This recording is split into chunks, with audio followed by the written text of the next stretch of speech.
പരമോന്നത നീതിപീഠമായ സുപ്രീം കോടതിയിൽ ജഡ്ജിയായിരുന്ന justice Kurian Joseph. 6 വർഷം നീണ്ട സുപ്രീം കോടതിയിലെ സേവനകാലത്തിനിടയിൽ 1000-ലേറെ വിധിന്യായങ്ങൾ എഴുതിച്ചേർത്ത 10 പേരിൽ ഒരാൾ. ക്രൈസ്തവ മൂല്യങ്ങളിൽ അടിയുറച്ചു നിന്നുകൊണ്ട് നീതിയുടെ കാവലാളായി പ്രവർത്തിച്ച ഇദ്ദേഹം തന്നെ വഴി നടത്തുന്ന ദൈവിക സാന്നിധ്യത്തെക്കുറിച്ച് നമ്മോട് പങ്കുവയ്ക്കുന്നു. സ്നേഹം നിറഞ്ഞ കുര്യൻ ജോസഫ് സാറിന് ഹൃദയപൂർവ്വം സ്വാഗതം. സാറെ, നമ്മൾ മരിയൻ സുഹൃത്തുക്കളാണ് സംസാരിച്ചുകൊണ്ടിരിക്കുന്നത്. കഴിഞ്ഞ എപ്പിസോഡിൽ അനുസ്യൂതമായ വിശ്വാസത്തെക്കുറിച്ചാണ് സാർ പങ്കുവച്ചത്. 4-ാമത്തത് നിരന്തരമായ ഇന്ദ്രിയ നിഗ്രഹം, അല്ലേ? എനിക്ക് വളരെയധികം അത്ഭുതം തോന്നിയൊരു കാര്യം, എല്ലാ സുഹൃത്തുക്കൾക്ക് മുന്നിൽ സാറ് ചേർത്തിരിക്കുന്ന ഈ ചില വാക്കുകൾ, ഇപ്പോൾ അനുസ്യൂതമായ വിശ്വാസം, അതുപോലെ നിരന്തരമായ ഇന്ദ്രിയ നിഗ്രഹം. അപ്പോൾ ഇതിങ്ങനെ കണ്ടിന്യൂസ്, അല്ലേ, ഓൺ ഗോയിങ് പ്രോസസ്സിംഗ് ആണത്. അപ്പോൾ ഇന്ദ്രിയ നിഗ്രഹം എന്ന് പറഞ്ഞാൽ എന്താണ് സാറേ? എന്താ ഇന്ദ്രിയങ്ങൾ? ഇന്ദ്രിയങ്ങൾ എന്ന് പറയുന്നത് നമ്മുടെ കണ്ണ്, മൂക്ക്, നാക്ക്, ചെവി, സ്പർശനേന്ദ്രിയങ്ങൾ. അതാണ് പഞ്ചേന്ദ്രിയങ്ങൾ. ഇന്ദ്രിയങ്ങളുടെ സ്വാഭാവികമായ പ്രവണത എന്താ? സ്വാഭാവികമായ പ്രവണത, കണ്ണിന്റെ പ്രവണത എന്താ? കാണാനുള്ള പ്രവണത. മൂക്കിന്റെ പ്രവണത എന്താ? ശ്വസിക്കാനുള്ളതാണ്. ഓരോന്നും സ്വാഭാവിക പ്രവണതകളുണ്ട്. ഈ സ്വാഭാവിക പ്രവണതകൾ എപ്പോഴും എല്ലായ്പ്പോഴും നന്മയിലേക്ക് നയിക്കണമെന്നില്ല. അരുതാത്ത കാഴ്ചകൾ, നമ്മൾ കണ്ണടക്കം, മിണ്ടടക്കം, അടക്കം, ഒതുക്കം, 3 വാക്കുകളുണ്ട്. കണ്ണടക്കം എന്ന് പറയുന്നത് കണ്ണടക്കേണ്ടത് നേരെ കണ്ണടയ്ക്കണം. കണ്ണ് തുറന്ന് കണ്ടിട്ട് കണ്ണിനെ കഴുകി വിശദീകരിക്കണമെന്ന് പറഞ്ഞാൽ അർത്ഥമില്ല. എൻ്റെ അഭിപ്രായത്തിൽ, എൻ്റെ ഒരു വലിയ അഭിപ്രായമാണത്. ഞാനൊരു കാഴ്ച എൻ്റെ കണ്ണുകൾക്ക് ഇമ്പമാണെന്നുണ്ടെങ്കിലും അതെൻ്റെ മനസ്സിനെ മലിനമാക്കും എന്ന് എനിക്ക് അറിയാമെന്നുണ്ടെങ്കിൽ, അത് എൻ്റെ മനസാക്ഷിയിൽ, എൻ്റെ മനസ്സിലെ പരിശുദ്ധാത്മാവ് തോന്നിക്കുകയാണെന്നുണ്ടെങ്കിൽ ആ കാഴ്ച ഞാൻ കാണാതിരിക്കണം, ആ കാഴ്ച ഒഴിവാക്കണം. അപ്പം കണ്ണ് തന്നിട്ടുള്ളത് കാണാൻ വേണ്ടിയിട്ട് തന്നെയാണ്. പക്ഷെ ഉൾക്കണ്ണ് തന്നിട്ടുള്ളത് പുറം കണ്ണുകൊണ്ട് കാണരുതാത്തത് എന്താണ് തിരിച്ചറിയാനും, ആ പുറം കണ്ണ് അടയ്ക്കേണ്ടടുത്ത് അടയ്ക്കാനും, കണ്ണ് ഉൾക്കണ്ണുകൊണ്ട് കാണുന്നതിന് ഉൾക്കണ്ണുകൊണ്ട് കാണാനും വേണ്ടിയിട്ടാണ്. മൂക്കിനും നാക്കിനും ഒക്കെ തന്നെ. അപ്പോൾ എവിടെ ഇതിൻ്റെ സ്വാഭാവിക പ്രവണതകളായിട്ടുള്ള ഇന്ദ്രിയങ്ങളുടെ പ്രവർത്തനങ്ങൾ തിന്മയിലേക്ക് നയിക്കുന്നുവോ അവിടെ അതിനെ നമുക്ക് നിയന്ത്രിക്കാനും, അതുകൊണ്ടാണ് അതൊരു നിരന്തരമായ പ്രക്രിയയാണ്. ഒരു തവണ കൊണ്ട് മാത്രം ഞാൻ ഒരു ഒരു ഒരു യോഗിയായി അല്ലെങ്കിൽ എല്ലാത്തിനെയും ജയിച്ചു എന്നൊരു മനുഷ്യനും പറയാൻ കഴിയില്ല. കാരണം മനുഷ്യൻ്റെ ജഡത്തിൽ ദൈവം നമുക്ക് സൃഷ്ടിച്ചപ്പോൾ തന്നിട്ടുള്ള ജഡത്തിൽ 80% ജഡത്തിൻ്റെ പ്രവണതകൾ മനുഷ്യനിലുണ്ട്. മരിക്കാൻ പോകുന്ന മനുഷ്യനിൽ വരെ, മരണസമയം വരെയും ജഡത്തിൻ്റെ പ്രവണതകളുണ്ട്. അതുകൊണ്ട് ഞാൻ പലപ്പോഴും നമ്മുടെ കുട്ടികൾ അല്ലെങ്കിൽ സഹോദരിമാർ പറഞ്ഞു കേട്ടിട്ടുണ്ട്, ബസ്സിലൊക്കെ യാത്ര ചെയ്യുമ്പോൾ പ്രായമായവരെ കൊണ്ടാണ് കൂടുതൽ ചെല്ലുന്നത്. കാരണം ജഡത്തിൻ്റെ പ്രവണതകൾ പ്രായം കൊണ്ട് അവസാനിക്കുന്നില്ല എന്നുള്ളത് വ്യക്തമാണ് അതിനകത്ത്, ഒരു സംശയമില്ല അതിനകത്ത്. അതുകൊണ്ട് മാത്രമല്ല, സത്യമാണത്. ജഡത്തിൻ്റെ പ്രവണത മനുഷ്യനിലുണ്ടാവും. ഒരു പ്രായത്തിനൊക്കെ നിയന്ത്രിക്കാൻ പറ്റാത്തവണ്ണം പ്രവണതകളുണ്ടാവും. അപ്പം ഈ ജഡത്തിൻ്റെ പ്രവണതകൾ നിരന്തരമായിട്ട്, ഇന്ദ്രിയങ്ങളിലൂടെ വരുന്ന ജഡത്തിൻ്റെ പ്രവണതകൾ നിരന്തരമായിട്ട് നാം നിഗ്രഹിച്ചുകൊണ്ടിരുന്നില്ല എന്നുണ്ടെങ്കിൽ, നിഗ്രഹിക്കുന്നത് എപ്പോഴാണ്? നിഗ്രഹിക്കേണ്ട സമയത്ത് മാത്രം നിഗ്രഹിക്കാവും. ഇതെല്ലാം നമുക്ക് ആവശ്യമാണ്. വിവേചിച്ചറിയാൻ മൂക്കിൻ്റെ പ്രവർത്തനം ആവശ്യമാണ്, കാണാൻ കണ്ണുകൊണ്ട് ആവശ്യമാണ്, ചെവി കേൾക്കേണ്ടത് കേൾക്കാൻ ആവശ്യമാണ്. ഇതെല്ലാം നമുക്ക് ആവശ്യമാണ്. സ്പർശിക്കേണ്ടത് സ്പർശിച്ചറിയേണ്ട ആവശ്യമാണ്. ഇതെല്ലാം നമുക്ക് ദൈവം തന്നിട്ടുള്ളത് അതിൻ്റെ സ്വാഭാവികമായിട്ടുള്ള ഉപയോഗങ്ങളോട് കൂടി ദൈവത്തെ അനുഭവിക്കാനും ദൈവത്തിൽ നിന്ന് അകറ്റുന്നതിൽ അനുഭവിക്കാതിരിക്കാനും അവയെ നിഗ്രഹിക്കാനും വേണ്ടിയിട്ടാണ്. അപ്പോൾ ഇത് നിരന്തരമായി നിഗ്രഹിച്ചിട്ടുണ്ട്. ഞാൻ രാവിലെ എഴുന്നേറ്റ് ചെല്ലുന്ന എൻ്റെ പ്രാർത്ഥനകളിൽ ഞാൻ ജപമാല കൊണ്ട് എൻ്റെ സർവ്വ ഇന്ദ്രിയങ്ങളെയും ഞാൻ തന്നെ ഒന്ന് തൊട്ട് പ്രാർത്ഥിക്കാറുണ്ട്. ഈ ഇന്ദ്രിയ നിഗ്രഹം, ഈ ഇന്ദ്രിയങ്ങളിലൂടെ ദൈവമേ, നിന്നെ ഏതെങ്കിലും തരത്തിൽ വേദനിപ്പിക്കുന്ന ഒരു പ്രവണതയും എൻ്റെ ഇന്നത്തെ കണ്ണിലോ മൂക്കിലോ നാക്കിലോ ചെവിയിലോ സ്പർശനേന്ദ്രിയങ്ങളിലോ ഉണ്ടാവാതിരിക്കണം. ഇന്ദ്രിയങ്ങളും അതീന്ദ്രിയങ്ങളുമായിട്ടുള്ള എൻ്റെ എല്ലാ പ്രവണതകളെയും നീ ഇന്ന് കാത്തുകൊള്ളണമേ. അമ്മ കൂടെ ഉണ്ടായിരിക്കണം ഈ ഇന്ദ്രിയങ്ങളുടെ പ്രവണതകൾ എന്ന് പറഞ്ഞുകൊണ്ട് മാതാവിനോട് പറഞ്ഞുകൊണ്ട് എൻ്റെ കണ്ണിനെയും ഞാൻ കൊന്നുകൊണ്ട് മൂക്കിനെയും കൊന്നുകൊണ്ട്, നാക്കിനെയും കൊന്നുകൊണ്ട്, ചെവികളെയും കൊന്നുകൊണ്ട്, എൻ്റെ ശരീരത്തെ ഞാൻ കൊന്നുകൊണ്ട് ഞാൻ തന്നെ ഒന്ന് റുസ്മാ ചെയ്ത് ഞാൻ പ്രാർത്ഥിക്കാറുണ്ട്. ഒരു നിരന്തരമായി ഇന്ത്യൻ ദൈവത്തിന് മാതാവിൻ്റെ ഒരു സഹായം കിട്ടാൻ വേണ്ടിയിട്ടാണ്. കാരണം ഈ ഇന്ദ്രിയങ്ങളുടെ സ്വാഭാവിക പ്രവണതകളെ നിഗ്രഹിച്ച് വിജയിച്ച് കാണിച്ച് തന്ന ഒരമ്മയാണ് നമ്മുടെ കൂടെ ഉള്ളത്. അപ്പം ആ അമ്മ എൻ്റെ മുമ്പിലുള്ളപ്പോൾ ഞാൻ പിന്നെ ആ അമ്മയുടെ സഹായം തേടുവാൻ മടി കാണിക്കേണ്ട കാര്യമില്ല, വിഷമിക്കേണ്ട കാര്യമില്ല. തികഞ്ഞ സ്നേഹത്തോടും സ്വാതന്ത്ര്യത്തോടും കൂടി ആ അമ്മയുടെ സഹായം ചോദിച്ചുകൊണ്ടാണ് നിരന്തരമായ ഇന്ദ്രിയങ്ങളെ നിയന്ത്രിച്ചുകൊണ്ട് പോകാന്നുള്ളത്. അതിനപ്പോൾ നമ്മുടെ ഒരു പ്രാർത്ഥന ആവശ്യമാണെന്നാണല്ലോ സാറ് പറയുന്നത്. ഇപ്പോൾ സാറ് രാവിലെ എഴുന്നേറ്റ് എല്ലാ ദിവസവും കൊന്ത വിശുദ്ധീകരിച്ച് പ്രാർത്ഥിക്കുന്നു. അപ്പം നമ്മുടെ പ്രാർത്ഥന ഇതിൻ്റെ വലിയൊരു ഭാഗമാണ്. കാരണം നമ്മൾ പ്രാർത്ഥിക്കുകയോടൊപ്പം തന്നെ പ്രവർത്തിക്കുകയാണ് ചെയ്യാന്നുള്ളതാണ്. പ്രാർത്ഥനയും പ്രയത്നം കൂടെ ഉണ്ടാവണം. പ്രയത്നിക്കാനുള്ള കൃപ കിട്ടാനാണ് യഥാർത്ഥത്തിൽ പ്രാർത്ഥിക്കുന്നത്. പ്രാർത്ഥിച്ചുകൊണ്ട് മാത്രം ഇപ്രകാരം ഞാൻ എൻ്റെ ശരീരത്തെ വിശദീകരിച്ചുകൊണ്ട് മാത്രം അന്നത്തെ ദിവസം ഞാൻ പിന്നെ വളരെ ഫ്രീ ആയി ഒരു പ്രശ്നം എനിക്ക് ഉണ്ടാവില്ല എന്ന അർത്ഥമൊന്നുമില്ല അതിനകത്ത്. പക്ഷെ ഈ പ്രാർത്ഥന എന്നെ ഓർമ്മിപ്പിക്കും, നിരന്തരമായി ഞാൻ തന്നെ എൻ്റെ ജഡത്തിൻ്റെ പ്രവണതകളെ ഞാൻ നിഗ്രഹിക്കണം എന്ന് ഓർമ്മിപ്പിക്കും. പൗലോസ്തീയ നമ്മളെ കൃത്യമായിട്ട് ഓർമ്മിപ്പിക്കുന്നുണ്ട്. ഈ ജഡത്തിൻ്റെ പ്രവണതകളെ ആത്മാവിനാൽ നിഗനിക്കണമെന്ന് പറഞ്ഞിട്ടാണ്. കാരണം ഇതിനെ നിഗനിക്കാൻ ആത്മാവിന് മാത്രമേ സാധിക്കുള്ളൂ. ഈ ആത്മാവിനെ എന്നിൽ ഉണർത്താനായിട്ട് പരിശുദ്ധ അമ്മയുടെ മാധ്യസ്ഥം സഹായമാണ്. ഇവിടെയാണ് ഞാൻ അമ്മ വഴി അപ്പനിലേക്ക് എന്നുള്ള ഒരു രീതിയിൽ ആ ഒരു സ്നേഹത്തോടെ ലാളിത്യത്തോടു കൂടി പ്രാർത്ഥനയെ കാണാൻ ആഗ്രഹിക്കുക. പരിശുദ്ധ അമ്മയുടെ സഹായം തേടുന്നതിൻ്റെ ഒരു പ്രത്യേകത ഇവിടെയാണ്. അപ്പോൾ അമ്മ ഇപ്രകാരം ഇന്ദ്രിയങ്ങളെ നിഗ്രഹിച്ച ഒരു വ്യക്തിയാണ് എന്നുണ്ടെങ്കിൽ, ഈ ശരീരത്തിൻ്റെ പ്രവണതകളെ ആത്മാവിനാൽ നിഗനിച്ചൊരു വ്യക്തിയാണെന്നുണ്ടെങ്കിൽ, ആ അമ്മ അണിച്ചെന്ന അതേ വഴിയിലൂടെ ഈ ആത്മാവിൻ്റെ സഹായം മനസ്സിൻ്റെ ചൈതന്യം കൊണ്ട് നവീകരിക്കാം. മനസ്സിൻ്റെ ചൈതന്യം എന്ന് പറയുന്നത് മനസ്സിൻ്റെ ചൈതന്യം പരിശുദ്ധാത്മാവാണ്. ചൈതന്യം എന്നുള്ള വാക്ക് ബൈബിളിൽ ഉപയോഗിച്ചിട്ടുള്ളത് പരിശുദ്ധാത്മാവിനെ ദ്യോതിപ്പിക്കാൻ വേണ്ടിയിട്ടാണ്. ചൈതന്യം പിന്നെ ചലിക്കുന്നു, തുടക്കം സൃഷ്ടിയുടെ തുടക്കം മുതൽ ചൈതന്യം പരിശുദ്ധാത്മാവാണ്. ആ പരിശുദ്ധാത്മാവിനാൽ മാത്രമേ എനിക്ക് നിയന്ത്രിക്കാൻ സാധിക്കുള്ളൂ.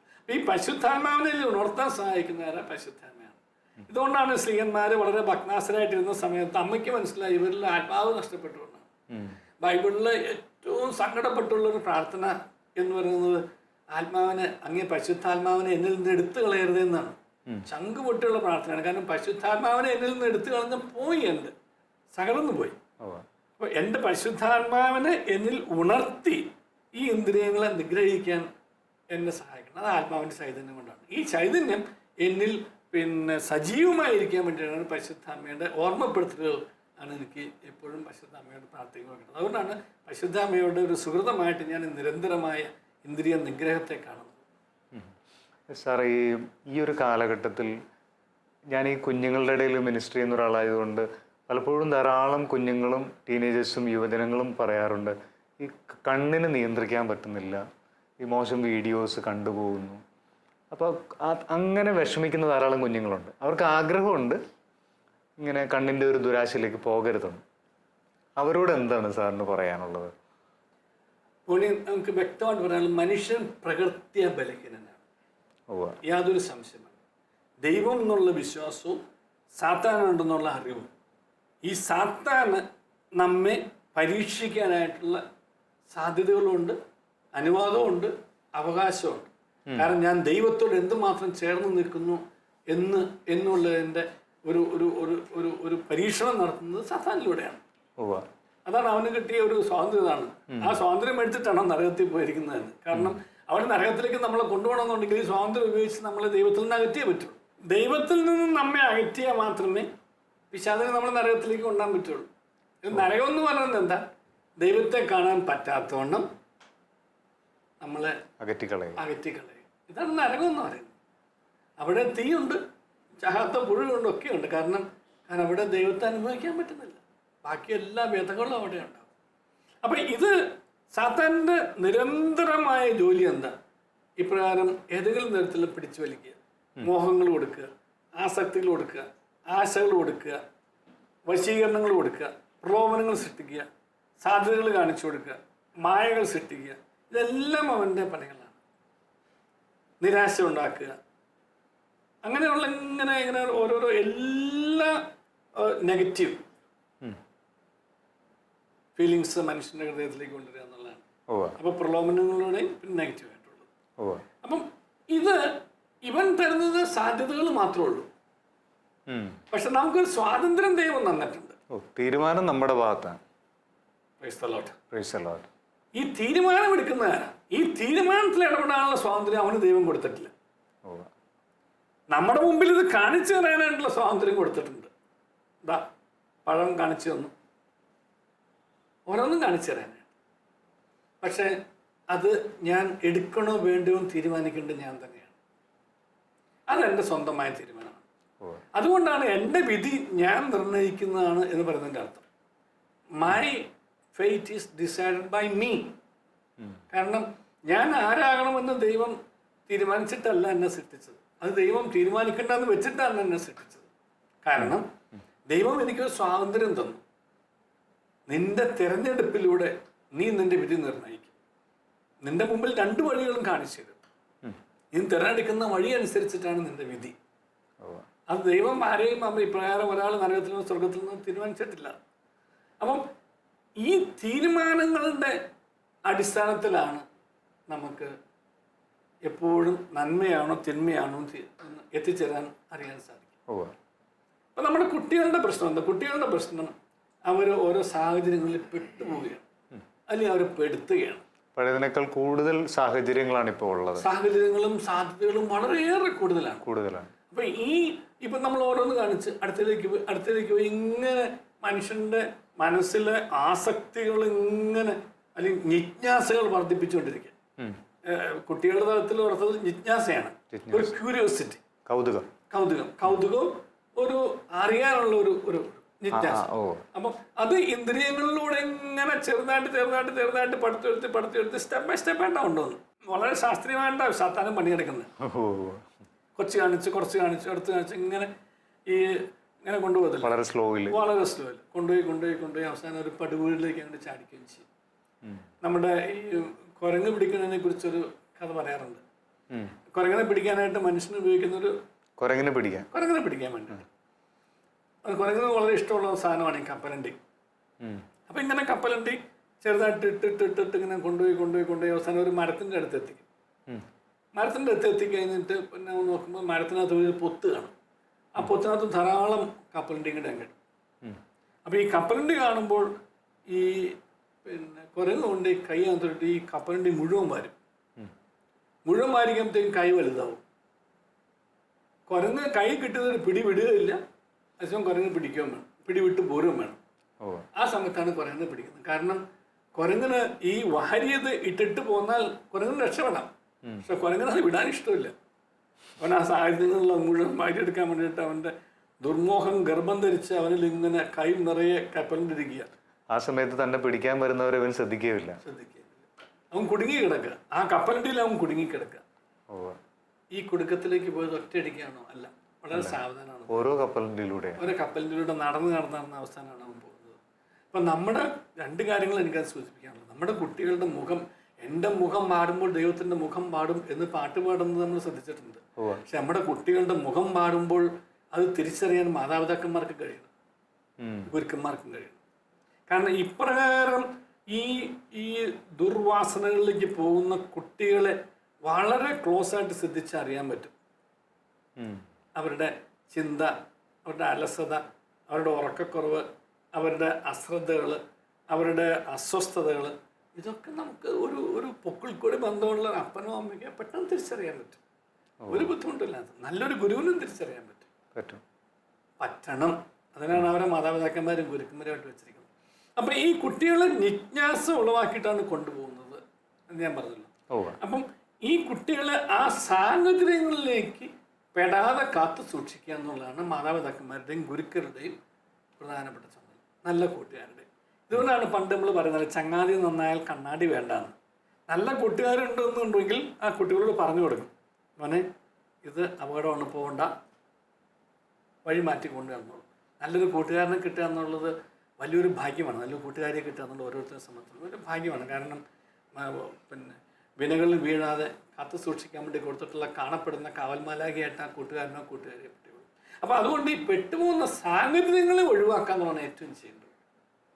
അപ്പോൾ നമ്മുടെ വീട്ടിൽ പിന്നെ കുട്ടികൾക്ക് ഇൻ്റർനെറ്റ് ഒരു അപകടമാവുന്നുണ്ടെങ്കിൽ കുട്ടികൾക്ക് തുറസായ സ്ഥലത്തിരുന്ന് മാത്രമേ ഇൻ്റർനെറ്റ് ഉപയോഗിക്കാവുള്ളൂ എന്നുള്ളൊരു ഇത് വയ്ക്കുക. പക്ഷെ ഇപ്പം അന്ന് അത്രയും സാധിച്ചു, കാരണം എല്ലാവരും കമ്പ്യൂട്ടറൊക്കെ ഉപയോഗിക്കുന്നവരാണ്. അപ്പോൾ ആ അർത്ഥത്തിൽ അവർ ഗൈഡ് ചെയ്യാൻ മാത്രമേ ഉള്ളൂ. അതെ, അവരെ ഗൈഡ് ചെയ്യുക. മക്കൾ ഇതുകൊണ്ടുണ്ടാകുന്ന അപകടം എന്താണ്, ഇതുകൊണ്ട് നമ്മുടെ ശരീരത്തിനും മനസ്സിലും ഉണ്ടാവാൻ സാധ്യതയുള്ള മലിനതകൾ എന്താണ്. പക്ഷെ അത് പറഞ്ഞു കൊടുക്കുന്ന ആ മാതാപിതാക്കന്മാർ അതിൽ നിന്ന് മുക്തമായിരിക്കണമെന്ന് മാത്രമേ ഉള്ളൂ. അവരെ പറഞ്ഞു വിട്ട് കഴിഞ്ഞിട്ട് അവർ പിന്നെ അവരുടെ മുറിയിൽ പോകൊണ്ട് സ്വകാര്യ ടി വി കണ്ടുകൊണ്ടിരുന്നതിൽ മക്കൾക്ക് പിടിക്കില്ല. അവർ അതിനേക്കാളും വലിയ ടി വി ഒരു അപ്പുറപ്പോയി കാണുകയും ചെയ്യും. അപ്പോൾ ഈ മക്കളുടെ അതുകൊണ്ടാണ് പേര് പരിശുദ്ധമായ സഹപരിശുദ്ധം. നമ്മൾ പല പ്രാവശ്യം ചിന്തിച്ചിട്ടുള്ളതാണ്. മക്കളുടെ നന്മ അല്ലെങ്കിൽ മക്കളുടെ വിശുദ്ധി എന്നുള്ളത് മാതാപിതാക്കന്മാരുടെ കയ്യിലാണ് ഒരു അളവ് വരെ ഇരിക്കുന്നത്, ഗുരുക്കന്മാരുടെ കയ്യിലും നമ്മുടെ സഭയുടെ കയ്യിലും. അപ്പോൾ ഈ സാഹചര്യങ്ങളിൽ പെടാതെ നോക്കുക എന്നുള്ളതാണ് വളരെ പ്രധാനപ്പെട്ടത്. സാഹചര്യങ്ങളിൽ പെട്ട് കഴിഞ്ഞിട്ട് രക്ഷിക്കുന്നതിനേക്കാൾ നല്ലത് പെടാതെ കാത്തു സൂക്ഷിക്കുക എന്നുള്ള ആ ജാഗ്രത നമ്മുടെ സമൂഹത്തിലുണ്ടാണ്, പ്രത്യേകിച്ച് കുട്ടികളുടെ ലോകത്ത്. കാരണം കുട്ടികൾക്ക് ആദ്യം കൊടുക്കുന്ന മിഠായിയാണ്, രണ്ടാമത് മിഠായിൽ അല്പം കൊണ്ട് മധുരം ചേർത്ത് കൊടുത്ത് അങ്ങനെയാണ് ഓരോരോ മിഠായികളിലൂടെ കുട്ടികളെ ഡ്രഗ്സിലേക്ക് കൊണ്ടുപോകുന്നത്. വെറും മിഠായിയാണ് ആദ്യം കൊടുക്കുന്നത്, ആ മിഠായിൽ അല്പം മാത്രമേ ചേർക്കുന്നുള്ളൂ. അപ്പം പിന്നെ ആ മിഠായി ഇല്ലാതെ ജീവിക്കാൻ പറ്റാത്ത അവസ്ഥയിലേക്ക് ഇങ്ങനെ കൊണ്ടുപോയി ഡ്രഗ്സിന് അഡിക്റ്റ് ആക്കും. ഓരോരോ കാര്യങ്ങൾ, ഈ പോർണോഗ്രാഫിയുടെ കാര്യത്തിലാണെങ്കിലും അശ്ലീല വായനകളുടെ കാര്യത്തിലാണെങ്കിലും കുട്ടികളുടെ ജിജ്ഞാസ വർദ്ധിപ്പിക്കാനാണ്. അപ്പോൾ അവർക്കൊരു പക്വമായ അറിവ് കൊടുത്തു കഴിഞ്ഞിട്ട് ഈ ഒരു പരിധി വിട്ട ജിജ്ഞാസ തിന്മയിലേക്കും പാപത്തിലേക്കും ആപത്തിലേക്കും അപകടത്തിലേക്കും അനാരോഗ്യത്തിലേക്കും അസ്വസ്ഥതകളിലേക്കും ആപത്തിലേക്കും നയിക്കും എന്നുള്ള തിരിച്ചറിവ് കൊടുത്ത് നിന്റെ ബുദ്ധിയെയും നിന്റെ സിദ്ധിയെയും നിന്റെ ആരോഗ്യത്തെയും ബാധിക്കുന്ന തരത്തിലേക്ക് ജിജ്ഞാസകളെ കൂർപ്പിച്ച് കൊണ്ടുപോകരുത് എന്നും അത് ദൈവം തന്നിട്ടുള്ളത് ആ നന്മയിലേക്ക് പോസിറ്റീവായിട്ട് ക്രിയേറ്റീവായിട്ട് ചിന്തിക്കാവുന്നുള്ളൊരു ഗൈഡൻസ് കൊടുക്കാൻ കഴിയുന്ന ആ ഒരു തലത്തിൽ, ആ പ്രായത്തിൽ, ആ തലത്തിൽ മാതാപിതാക്കന്മാർക്കും ഗുരുക്കൾക്കും നമ്മുടെ സഭയുടെ സംവിധാനങ്ങൾക്കും കൊണ്ടു നടക്കാൻ കഴിഞ്ഞാൽ ഒട്ടേറെ മാറ്റങ്ങൾ വരും. ഇതാണ് ഈ പാപ സാഹചര്യങ്ങൾ ഉപേക്ഷിക്കുന്നത്. കാരണം പാപ സാഹചര്യങ്ങൾ ഉപേക്ഷിക്കാതെ ഒരിക്കലും മനുഷ്യന് പാപത്തിൽ നിന്ന് മുക്തമാകാൻ സാധിക്കില്ല. ഒരു കള്ളു കുടിക്കുന്ന ഒരു ചെറുപ്പക്കാരനായ മകൻ അവൻ്റെ അപ്പൻ്റെ മുറിയിൽ കള്ള് കുടിക്കുന്ന അപ്പനുണ്ടെന്നുണ്ടെങ്കിൽ മകൻ്റെ കള്ളുകൂടി മാറില്ല. കാരണം എന്താ, ആ സാഹചര്യം അവിടെ ഇരിക്കുക. അപ്പം ആ സാഹചര്യങ്ങളിൽ നിന്നാണ് നമ്മൾ മുക്തമാവേണ്ടതും മുക്തമാക്കേണ്ടതും. സാഹചര്യങ്ങൾ നന്നാക്കി എടുക്കാനായിട്ട് നമ്മൾ പരിശ്രമിക്കേണ്ടത്, കുട്ടികളുടെ കാര്യത്തിൽ പ്രത്യേകിച്ച്. സാറ് ഈ കുഞ്ഞുങ്ങളുടെ കാര്യമായിട്ട് പറഞ്ഞപ്പോൾ പാരൻസും ടീച്ചേഴ്സും നല്ല സുഹൃത്തുക്കളും എല്ലാം അവരെ ഈ സിറ്റുവേഷനിൽ നിന്ന് മാറാൻ സഹായിക്കണമെന്ന് പറഞ്ഞു. കുഞ്ഞുങ്ങളുടെ ഭാഗത്ത് നിന്ന് എന്താണ് ചെയ്യേണ്ടത്? കുഞ്ഞുങ്ങളുടെ ഭാഗത്ത് നിന്ന് അവർ ചെയ്യേണ്ടത് വിശുദ്ധിക്ക് പ്രാധാന്യം കൊടുത്ത് ജീവിക്കാൻ പരിശ്രമിക്കുക എന്നുള്ളതാണ്. അപ്പോൾ അതുകൊണ്ടാണ് കുഞ്ഞുനാൾ പോലെ തന്നെ നമ്മളവരെ സുഹൃതം എന്താണ് വിശുദ്ധി, എന്താണ് അശുദ്ധി, വിശുദ്ധിയോട് താല്പര്യത്തോടൊപ്പം തന്നെ അശുദ്ധിയെ കുറിച്ചുള്ള ആപത്തുകളും പറഞ്ഞ് മനസ്സിലാക്കണം കുട്ടികൾ. അതാണ് ഗൈഡ് ചെയ്യാന്ന് പറയുന്നത്. സാർ പറഞ്ഞായിരുന്നു അത്.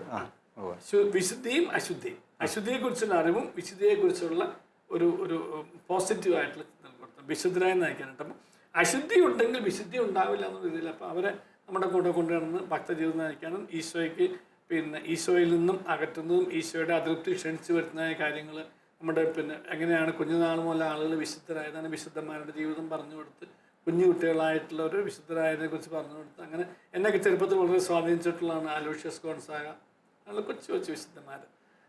അങ്ങനെ ആ വിശുദ്ധന്മാരുടെ രീതി, അപ്പോൾ വിശുദ്ധമായ ഒരു ജീവിത രീതിയിലൂടെ മാത്രമേ നമുക്ക് സാധിക്കുള്ളൂ. കുഞ്ഞുനാളെ മുതൽ അങ്ങനെ ഒരു ദൈവത്തോട് അടുപ്പിച്ച് നിർത്തുക. ദൈവത്തോട് അടുപ്പിച്ച് നിർത്തണമെന്നുണ്ടെങ്കിൽ സഭയോട് അടുപ്പിച്ച് നിർത്തണം.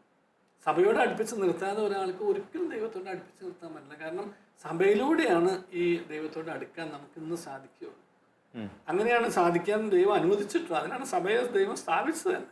ഇപ്പോൾ സഭയിൽ ചെറുപ്രായം മുതൽ തന്നെ നമ്മുടെ ഭക്തസംഘടനകളുടെ പോലെ പ്രായാടിസ്ഥാനത്തിൽ കൊടുക്കേണ്ട കൊതാശകളിലൂടെ നയിച്ച് അവർക്ക് വേണ്ട ഗൈഡൻസ് കൊടുത്ത് അങ്ങനെ വിശുദ്ധിയെക്കുറിച്ചിട്ടുള്ള വലിയ നല്ല സങ്കല്പങ്ങൾ അവരുടെ മനസ്സിൽ കൊടുത്തു കഴിഞ്ഞിട്ട് സുഹൃത ജീവിതം നയിക്കുന്നതിൻ്റെ ആ സംതൃപ്തിയെ വരെ മനസ്സിലാക്കി കൊടുത്തു കഴിഞ്ഞിട്ട് സുഹൃത ജീവിതം നയിക്കുന്നവരെ മാതൃകയാളായി കാണിച്ചു കൊടുത്തുകൊണ്ട് അപ്രകാരം നയിക്കാൻ പരിശ്രമിക്കുന്ന മാതാപിതാക്കന്മാരുടെ ത്യാഗം കണ്ടിട്ട് മാതാപിതാക്കന്മാരുടെ പരിശ്രമം കണ്ടിട്ട് ഇതൊക്കെ അവർക്ക് ഒട്ടേറെ മാറ്റങ്ങൾ വരാൻ സഹായിക്കും. അതുപോലെ എത്ര മോശം അധ്യാപകരുണ്ടെങ്കിലും ചിലരെങ്കിലും നല്ല അധ്യാപകരുണ്ടാകും. അവരുടെ മാതൃകകൾ പറഞ്ഞു കൊടുക്കാനും അങ്ങനെയുള്ളവരിലേക്ക് കുട്ടികളെ അടുപ്പിച്ച് നിർത്താനും അവർ നല്ല ഒരു കൂട്ടുകെട്ടിലാക്കാനും എവിടെയെങ്കിലും തരത്തിലുള്ള ഒരു മോശമായ കൂട്ടുകെട്ടിൽപ്പെടാൻ സാധ്യത ഉണ്ടെങ്കിൽ അവിടെ നല്ല മാറ്റി നിർത്താനും അവർക്ക് ഒരു ഗൈഡൻസ് കൊടുക്കേണ്ട ഒരു പ്രായമാണത്. അതുകൊണ്ടാണ് നടക്കേണ്ട വഴി ചെറുപ്പത്തിലെ പഠിപ്പിക്കുക, പ്രായമാകുമ്പോൾ ആ വഴികൾ നടന്നുകൊള്ളു. ഞാൻ ഈ കഴിഞ്ഞ ദിവസം ഒരു മാതാപിതാക്കന്മാരെ കൊണ്ട് എനിക്ക് ഭയങ്കര സങ്കടം തോന്നിയത്. നല്ലൊരു കുടുംബം, വളരെയേറെ നന്മകളും വളരെയേറെ ഒരു എന്താ പറയുക നല്ല അന്തരീക്ഷത്തിൽ ജീവിക്കുന്ന നല്ല കുടുംബത്തിൽ പിറന്ന മക്കളുമൊക്കെ, അവരുടെ കുട്ടികളിൽ ഒരാൾ ഒരു വല്ലാത്ത മോശമായ അവസ്ഥയിലേക്ക് പെട്ടുപോയി. അപ്പം ഈ പിതാവിൻ്റെ ഒരു ആത്മകഥമാണ് എൻ്റെ മനസ്സിൽ എന്നെ വല്ലാതെ ചിന്തിപ്പിച്ചൊരു ആത്മകഥയായിരുന്നു. ഞങ്ങൾ ചെറുപ്പത്തിൽ കുറച്ചങ്ങോട്ട് ശ്രദ്ധിക്കേണ്ടതായിരുന്നു. ഞങ്ങൾ കുറച്ചും കൂടെ ചെറുപ്പത്തിൽ ശ്രദ്ധിക്കേണ്ടതായിരുന്നു. എന്താണ് ചെറുപ്പത്തിൽ ശ്രദ്ധിക്കേണ്ടിയിരുന്നത്? ചെറുപ്പത്തിൽ ശ്രദ്ധിക്കേണ്ടിയിരുന്നത് ദൈവത്തോട് അടുത്ത് നിർത്താനായിട്ട്. ദൈവത്തോട് അടുത്ത് നിർത്തണമെങ്കിൽ ദേവാലയത്തിലൂടെ അടുത്ത് നിർത്തണം. ദേവാലയത്തിലൂടെ മാത്രമേ ദൈവത്തിലേക്ക് അടുത്ത് നിർത്താൻ സാധിക്കുള്ളൂ. അപ്പോൾ ദൈവത്തിനോട് അടുത്ത് നിൽക്കാൻ പാകത്തിന് ദൈവാലയത്തോട് ബന്ധിപ്പിച്ച് നിർത്തുന്ന ഒരു കുട്ടിയെ സംബന്ധിച്ചിടത്തോളം സാധാരണഗതിയിൽ തെറ്റിപ്പോകാൻ സാധ്യത കുറവാണ്. ആ ദേവാലയത്തിനകത്തും ഈ തിന്മകളുടെ സ്വാധീനങ്ങൾ ഉണ്ടാവാം. കാരണം ദേവാലയത്തിൽ നിന്ന് പോലും യേശു പിശാചുക്കളെ ബഹിഷ്കരിച്ചിട്ടുണ്ട്. അവിടെ നമ്മുടെ ജാഗ്രത വേണം. നമ്മുടെ ഒരു പരിശ്രമം ചെറുപ്പം മുതലേ നമ്മുടെ കുട്ടികളെ അനുധാവനം ചെയ്യുന്ന ഓരോരോ സ്റ്റേജുകളുടെ ഇടയ്ക്ക് സ്റ്റേജുകളായി അനുധാവനം ചെയ്യുന്ന രീതിയിൽ അത് സാധിക്കുമെന്നാണ് എൻ്റെ വിശ്വാസം. ഞാൻ അങ്ങനെ സാധിച്ച് കണ്ടിട്ടുള്ള ഒരു അപ്പനായതുകൊണ്ട് സന്തോഷത്തോടെ ഞാൻ അഭിമാനത്തോടെ ഞാൻ പറയുന്നതാണ്. ഒരു പൂർണ്ണ തികവിൽ ഞാൻ പറയുന്നതല്ല, പക്ഷെ നമ്മൾ പരിശ്രമിച്ചിട്ടുണ്ട് ചെറുപ്പം മുതൽ തന്നെ ഒരു ദേവാലയത്തോട് അടുപ്പിച്ച് നിർത്താൻ വേണ്ടിയിട്ട്. സാർ, ഇടയ്ക്ക് ഞാനൊരു കാര്യം, ഇപ്പോൾ സാറ് പറഞ്ഞു ദൈവത്തിലേക്ക് അടുപ്പിക്കാൻ ദേവാലയത്തിൽ എത്തിക്കണമെന്ന് പറഞ്ഞു. പക്ഷെ ഈ ഒരു കാലഘട്ടത്തിൽ ദേവാലയത്തിൽ എത്തുന്നുണ്ട്, പക്ഷെ ദൈവത്തിലേക്ക് എത്തുന്നില്ല. അങ്ങനെ തോന്നിയിട്ടുണ്ട് ചില സമയത്ത്. നമ്മുടെ കുഞ്ഞുങ്ങളൊക്കെ എല്ലാവരും ചിലപ്പോൾ കാറ്റഗിസം കുർബാനയ്ക്കൊക്കെ എല്ലാ കുഞ്ഞുങ്ങളും ദേവാലയം നിറഞ്ഞു നിൽക്കുന്നുണ്ട്, പക്ഷെ ദൈവത്തിലേക്ക് എത്തുന്നുണ്ടോ എന്നൊരു സംശയം തോന്നാറ്. അതെന്താണ് ഈ നമ്മുടെ കുഞ്ഞുങ്ങൾക്ക് ദൈവത്തെ അനുഭവിക്കാൻ സാധിക്കുന്നത്? ഞാൻ സൂചിപ്പിച്ച മാതിരി, ഒന്ന് നമ്മുടെ ദേവാലയമാണ് പ്രധാന ഒരു സ്ഥലം, ദേവാലയത്തിലൂടെയാണ്. രണ്ട് നമ്മുടെ കുടുംബമാകുന്ന ദേവാലയത്തിലൂടെയാണ്. സഭ കുടുംബവും ദേവാലയം തന്നെയാണ്. കുടുംബമാകുന്ന ദേവാലയമുണ്ട്. കാരണം ദൈവം വസിക്കുന്ന ദേവാലയം എന്ന് പറയുന്നത് നമ്മുടെ പള്ളിയുണ്ട്, ഇടവക എന്നൊക്കെ പറയുന്ന സംവിധാനം. മൂന്ന് നമ്മുടെ കുട്ടികൾ പഠിക്കുന്ന സ്ഥലങ്ങൾ. അപ്പം ഈ സ്ഥലങ്ങളിൽ എവിടെയെങ്കിലും ദുർമാതൃകകൾ കണ്ടാൽ അവരുടെ വളർന്നു വരുന്ന പ്രായത്തിൽ കാര്യമില്ല. കാരണം അവർ ദൈവത്തെ കാണാൻ പരിശ്രമിക്കുന്നത് ദൈവത്തിന്റെ പ്രതിനിധികളായി അവരുടെ മുമ്പിൽ വരുന്ന അച്ഛന്മാരിലൂടെ, സിസ്റ്റർമാരിലൂടെ, ഗുരുക്കന്മാരിലൂടെ ഒക്കെയാണ്, മാതാപിതാക്കന്മാരിലൂടെ. ഈ 4 തലങ്ങളിലൂടെ. അപ്പൊ അവര് ദൈവത്തിന്റെ ആളുകളെന്ന് അവകാശപ്പെടുന്ന അവരിൽ ദൈവത്തെ ഒറ്റുകൊടുക്കുന്ന രീതിയിലുള്ള കാപട്യങ്ങൾ കാണുമ്പോൾ സ്വാഭാവികമായിട്ട് ഇവരുടെ മനസ്സ് പോകും, അടഞ്ഞു പോവും. ഇവരും ഇതുപോലെ തന്നെ കടോ വിശ്വാസികളുടെ മാറുകയും ചെയ്യും. അപ്പൊ അപ്പനും അമ്മയും കാണിക്കാൻ, അല്ലെങ്കിൽ നമ്മുടെ കൂട്ടുകാരെ കാണിക്കുന്ന, അല്ലെങ്കിൽ ഗുരുക്കന്മാരെ കാണിക്കാൻ പള്ളിയിൽ പോവും, അവിടെ നിൽക്കും, പങ്കെടുക്കും ഒക്കെ ചെയ്യും. പക്ഷെ ഉള്ളിലൊരു അനുഭവങ്ങൾ നിറയുന്നില്ല. കാരണം ഉള്ളിൽ അനുഭവങ്ങൾ നിറയാതിരിക്കാൻ കാരണം ഉള്ളിൽ അവരുടെ കിടക്കുന്നത് നെഗറ്റീവ് ഇമേജസ് ആണ്. ദൈവത്തിൻ്റെ പ്രതിനിധികളെന്ന് അവകാശപ്പെട്ടവരിലൂടെ അവർക്ക് കിട്ടിയ നെഗറ്റീവ് ഇമേജസ് ആണ്. അപ്പോൾ ആ കുട്ടികളോട് നമ്മൾ എന്താ പറയുന്നത്? വിശ്വാസത്തിൻ്റെ ഒരു തനിമയെക്കുറിച്ച് പറഞ്ഞു കൊടുക്കാൻ കഴിയണം. ഈ വിശ്വാസത്തിൻ്റെ തനിമ എന്ന് പറയുന്നത്, നമുക്ക് വിശ്വാസം നമ്മളിലേക്ക് പകർന്നു കിട്ടാനായിട്ട്, തലമുറ പകർന്നു കിട്ടാനായിട്ട് നമുക്ക് ദൈവം തന്നിട്ടുള്ള നമ്മുടെ മാതാപിതാക്കന്മാർ, നമ്മുടെ ഗുരുക്കന്മാർ, നമ്മുടെ ദേവാലയ സഭാ സംവിധാനങ്ങൾ.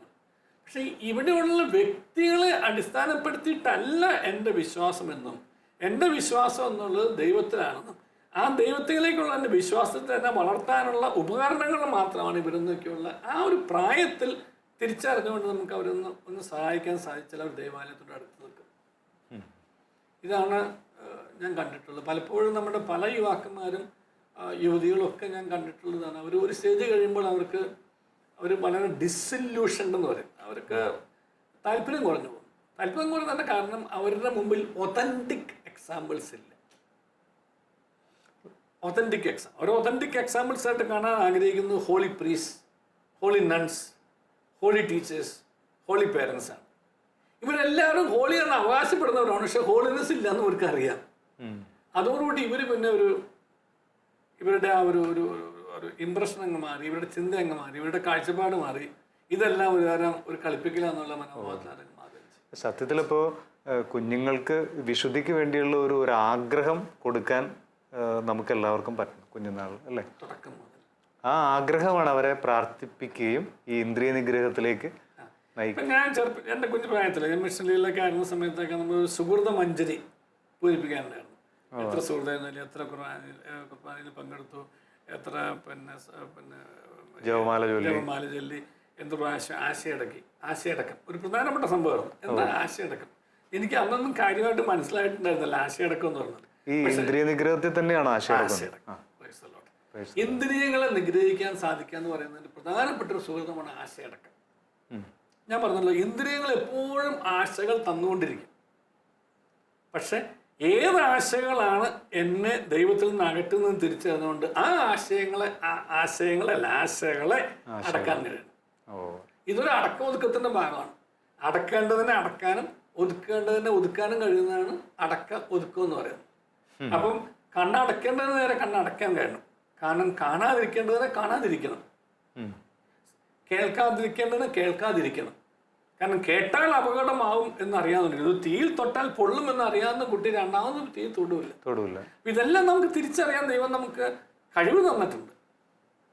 തിരിച്ചറിഞ്ഞിട്ട് പിന്നെയും പെട്ടുപോയാൽ നമ്മുടെ തന്നെ തീരുമാനം ഉണ്ടാകും. അപ്പം കുട്ടികളുടെ പ്രായത്തിൽ എപ്പോഴും നമ്മൾ ശ്രദ്ധിക്കേണ്ടത് നമ്മൾ അവരുടെ പിന്നാലെ തന്നെ നമ്മൾ തുടരണം എന്നുള്ളതാണ്. അവർ ഫോളോ ചെയ്യണം. അവർക്ക് സ്വന്തമായി വിശ്വാസത്തെ തിരിച്ചറിഞ്ഞ് ബോധ്യത്തിലോടുകൂടി ദൈവകൃപയിൽ ആശ്രയിച്ച് സ്വന്തം വിശ്വാസത്തിൻ്റെ തനിമയിൽ ജീവിക്കാൻ പ്രായമാവുന്നവരേക്കും നമ്മൾ അവരെ ഫോളോ തന്നെ ചെയ്യണം, അനുധാവനം ചെയ്തുകൊണ്ടിരിക്കണം. ആദ്യമേ നമ്മൾ ശാസിച്ചും ശിക്ഷിച്ചും വളർത്തി, രണ്ടാമത് അവർക്ക് പ്രചോദനം നൽകി, മൂന്നാമത് അവർക്കൊരു മാതൃക നൽകി, നാലാമത് അവർക്കൊരു അനുധാവനം ചെയ്തു. ഈ 4-5 സ്റ്റേജിൽ ഈ മാതാപിതാക്കന്മാരുടെ ഫോർമേഷൻ്റെ വലിയ സ്റ്റേജസ് ആണ്. സർ, ഈ ഒരു കാലഘട്ടത്തിൽ സൗകര്യങ്ങൾ ഒത്തിരി കൂടി, എല്ലാത്തിനും എല്ലാവർക്കും സാഹചര്യങ്ങളുണ്ട്. അപ്പോൾ ഈ ഇന്ദ്രിയ നിഗ്രഹം എന്ന് പറയുന്ന വാക്ക് തന്നെ കുഞ്ഞുങ്ങൾക്കും യുവജനങ്ങൾക്കും ഒക്കെ ഇഷ്ടപ്പെടാൻ സാധ്യതയില്ലെന്ന് എനിക്ക് തോന്നുന്നു. അപ്പോൾ ഈ ഒരു കാലഘട്ടത്തിൽ അതിനോടുള്ള ഒരു ആഗ്രഹം ഉണ്ടാകാനായിട്ട് എന്താണ് ചെയ്യാൻ പറ്റുന്നത്? ഒന്ന്, ഇതിൻ്റെ തിന്മേൻ്റെ സാഹചര്യങ്ങൾ ഒഴിവാക്കാം എന്നുള്ളതാണ്. ഞാൻ എൻ്റെ ചെറുപ്രായത്തിൽ എൻ്റെ കുഞ്ഞുങ്ങളെ വളർത്തി വരുന്ന സമയത്തിൽ ഒരു സിനിമ തെറ്റാണെന്നുണ്ടെങ്കിൽ അത് ഞാനത് ഓഫ് ചെയ്യാൻ പറയാറ്. ഒന്നുമില്ല, ഞാൻ എഴുന്നേറ്റുമായിരുന്നു. എനിക്ക് ഏറ്റവും സന്തോഷം തോന്നിയിട്ടുള്ളത് ഞാൻ എഴുന്നേറ്റുമായിരുന്നു. എവിടെയെങ്കിലും സീൻ മോശമാണെന്നുണ്ടെങ്കിൽ അപ്പം ഈ കുട്ടികൾക്കറിയാം ഇത് എൻ്റെ അപ്പൻ എഴുന്നേറ്റ് പോകണമെന്നുണ്ടെങ്കിൽ. അപ്പോൾ അവർ പറയും ഇത് അപ്പൻ, അതേ അപ്പം. അപ്പം നമുക്ക് ഒരു കൊച്ചു മാറി ഞാൻ സൂചിപ്പിച്ച മാത്രം, ഞാനൊരു അഹങ്കാരമായിട്ട് പറയുന്നത്, ഒരു അഭിമാനത്തോടെ പറയുന്നതാണ്. നമ്മുടെ കുട്ടികൾക്ക് നമ്മൾ തന്നെ ഒരു പ്രേരണ കൊടുക്കുക ചെയ്യുന്നത്. വിശുദ്ധിയിലേക്ക് വിളിക്കപ്പെട്ടിട്ടുള്ളത് ആണ് നമ്മളെല്ലാവരും. വിശുദ്ധി കൂടാതെ നമുക്ക് ദൈവത്തെ കാണാൻ പറ്റില്ല. ദൈവത്തെ അനുഭവിക്കാൻ പറ്റാത്തത് നമുക്ക് വിശുദ്ധി ഇല്ല എന്നിട്ടാണ്.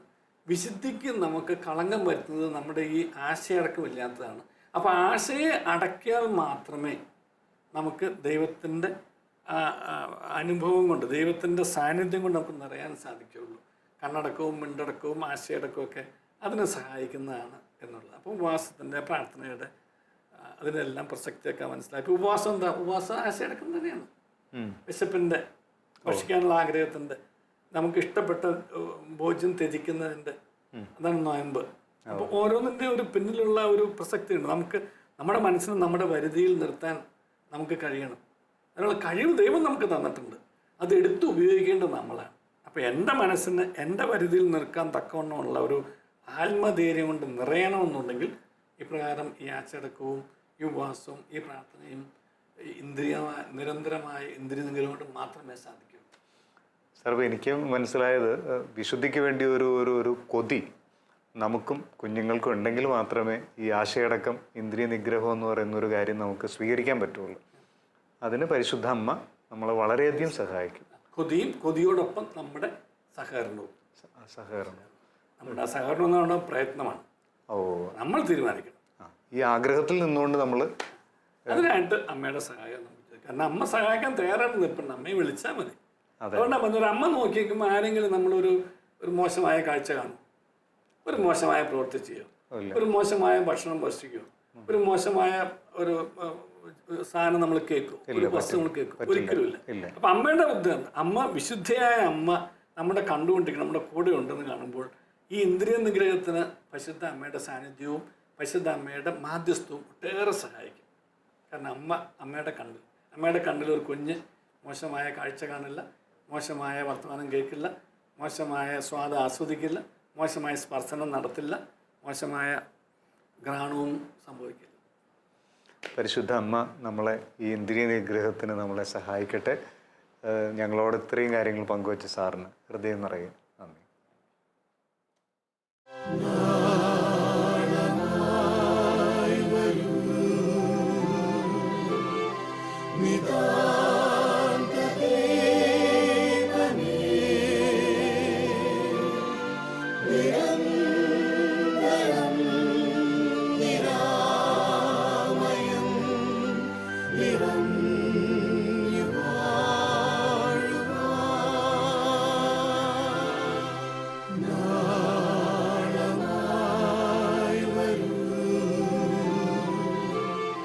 Nida